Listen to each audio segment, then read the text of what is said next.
আসসালামু আলাইকুম। আজকে আমি দেখাবো খুব সহজ ও সুস্বাদু একটি রেসিপি, কাবলি ছোলার বড়া দিয়ে পরোটা। তো অনেক রকমভাবে কিন্তু আমরা কাবলি ছোলাটা খেয়েছি, বাট আজকে কিভাবে আমি পরোটার মধ্যে কাবলি ছোলার বড়াটা বানিয়ে পড়ি সেটাই তোমাদের সঙ্গে শেয়ার করব। আর এটা খাওয়ার পরে কিন্তু তোমরা প্লেন পরোটা একবারেই ভুলে যাবে, খেতে এটা খুবই ভালো লাগে। তো চলো ভিডিওটাকে এখন আমি শুরু করি। তো ভিডিওটাকে স্কিপ না করে প্রথম থেকে শেষ পর্যন্ত দেখতে থাকো। তো এইখানে নিয়েছিলাম আমি 2 কাপ গমের আটাটিকে আমি একটু চেলে নিয়েছিলাম। এবার এর মধ্যে দিয়ে দিচ্ছি 1 টেবিল স্পুন লবণ। তো যেমন তোমরা রুটির জন্য আটাটাকে ডো বানিয়ে নাও, সেই রকমভাবেই কিন্তু আটাটাকে সেনে নিতে হবে। তো অল্প অল্প জল দিয়ে কিন্তু আমি এখানে ডোটা বানিয়ে নিয়েছি। আর দেখতে পাচ্ছ অনেকটাই সফট কিন্তু আমার ডোটা বানানো হয়ে গেছে। ওটাকে রেখে দিলাম প্রায় 10 মিনিটের মতো। আর এই সাইডে নিয়েছিলাম 1.5 কাপ মতো কাবলি ছোলা। তো আগের দিন রাত্রে আমি ছোলাগুলোকে ভিজিয়ে রেখেছিলাম। তারপরে দেখো এখানে 2 থেকে 3টে সিটিতে আমার ছোলাগুলো খুব ভালো সেদ্ধ হয়ে গেছে। একটু হাত দিয়ে ম্যাশ করে নিলাম। তার মধ্যে দিয়ে দিলাম কাঁচা পেঁয়াজ। তো একটা মিডিয়াম সাইজের পেঁয়াজ দিলাম, 2টো কাঁচা লঙ্কা, কিছুটা ধনে কুচি, 1 চা চামচ মতো লবণ, 1.5 চামচ মতো হলুদের গুঁড়ো, 2 চা চামচ মতো জিরে ধনে পাউডারের গুঁড়ো, আর দিলাম 1 চা চামচ মতো গুঁড়ো লঙ্কা। খুব ভালো করে আমি চামচের মধ্যে মেখে নিয়েছিলাম। তারপরে একটু আমি ডাল যে ঘুটনিগুলো হয় সেগুলোকে আমি একটু প্রেসার দিয়ে আমি যে ডালগুলো গোটা গোটা ছিল সেগুলোকে ভেঙে নিয়েছি। তো আমার এখানে কিন্তু সব মশলাগুলো দেওয়া হয়ে গেছে। এখন এর মধ্যে দিয়ে দিচ্ছি 2 চা চামচ মতো বেসন, কিছুটা দিলাম গোটা জিরে, আর দিলাম গোটা মৌরি 1 চা চামচ মতো। এবার সবগুলোকে খুব ভালো করে মেখে নেব। তো আমি দেখো এখানে মাখিয়ে নিয়েছি। এবার আমি বড়ার শেপগুলো করে নেব।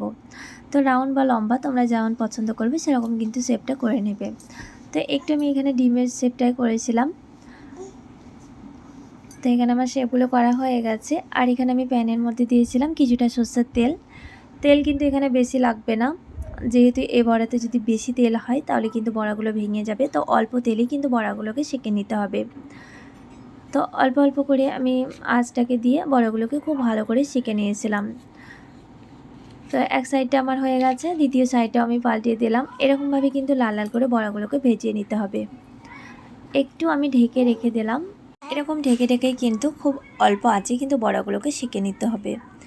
তো আমার বড়াগুলো যতক্ষণ না হচ্ছে এই সাইডে আমি পরোটাগুলোকে বানিয়ে নেব। তো তোমরা যেমন প্লেন পরোটা বানাও সেরকমভাবেই কিন্তু পরোটাগুলোকে বানিয়ে নিতে হবে। তো একটুখানি আমি এখানে লিচি কেটে নিয়ে একটু বড় শেপ করে নিলাম। এর মধ্যে দিয়ে দিচ্ছি 1 চা চামচ মতো ঘি দিয়ে আমি এবার এখানে পরোটা শেপটা করে নেব। তো এখানে 3 কোণা বা 4 কোণা তোমরা যেমন পরোটাটা খাবে সেরকম কিন্তু পরোটাটা বানিয়ে নেবে। তো এখানে আমি 3 কোণা শেপটা দিয়েছিলাম। এবার আমি এইটাকে একটু বড় করে নেব। তো এখানে আমার পরোটাটা বেলা হয়ে গেছে। এবার আমি পরোটাটাকে সেঁকে নেব। তো তাওয়াটাকে আমি হিট করে এবার আমি দিয়ে দিলাম পরোটা। তো সেম তোমরা যেমন নর্মালি পরোটা খাও সেরকমভাবে পরোটাটাকে বানাতে হবে। তো এক সাইডটা আমার হয়ে গেছে, দ্বিতীয় সাইডটাও পাল্টিয়ে নিলাম। তো এখানে কিন্তু আমার পরোটাটা দেখো কতটা সুন্দর ফুলে উঠেছে। এর মধ্যে দিয়ে দেবো ঘি। তো এখানে আমি 2 চা চামচ মতো ঘি দিয়ে পরোটাটাকে আলটিয়ে পাল্টিয়ে খুব ভালো করে সেঁকে নেব।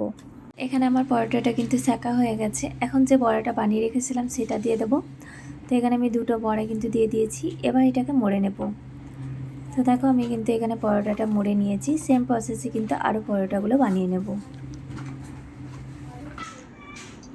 তো এখানে আমার পরোটাটা মোড়া হয়ে গেছে। আর একটু পরোটার সঙ্গে এখানে আমি চাটনিটা বানিয়ে নিয়েছিলাম। তো এখানে দিয়েছিলাম কিছুটা পুদিনা পাতা, দিয়েছিলাম কিছুটা ধনে কুচি, 2 কুচি আমি দিয়েছিলাম এখানে আদা, আর দিয়ে দিলাম 1 চা চামচ মতো লবণ, 1 চা চামচ মতো দিয়ে দিলাম এখানে চিনি। খুব ভালো করে একটা পেস্ট বানিয়ে নেব।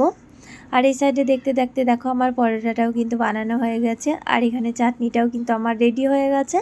আর এই পরোটার রেসিপি তোমাদের কেমন লেগেছে সেটাও কিন্তু অবশ্যই কমেন্টের মধ্যে জানিও। আর যদি ভালো লেগে থাকে তো লাইক, কমেন্ট আর শেয়ার করতে কিন্তু ভুলো না। তো চলো আজকের মতো ভিডিও আমি এখানেই শেষ করলাম। বাই, টাটা, আল্লাহ হাফেজ।